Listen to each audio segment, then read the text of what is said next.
નદી પુલ નીચે ગેરકાયદેસર બાંધકામ વિરુદ્ધ તાત્કાલિક કાર્યવાહી હાથ ધરવામાં આવી।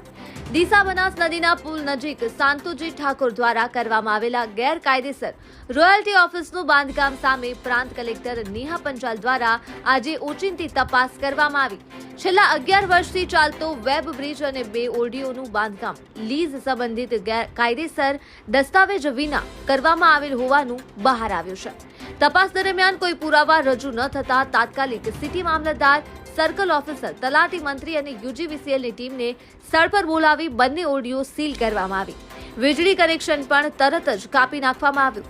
આવતીકાલે બાંધકામ હટાવી દેવાની સૂચના આપવામાં આવી છે। પ્રાંત કલેક્ટર નેહા પંચાલે તમામ ગેરકાયદેસર બાંધકામ વિરુદ્ધ કડક કામગીરી શરૂ કરી છે, જેના કારણે આવા બાંધકામ કરનારાઓમાં ફફડાટનો માહોલ ફેલાયો છે। અહેવાલ ગૌતમ છત્રાલિયા, BNK ન્યૂઝ, ડીસા।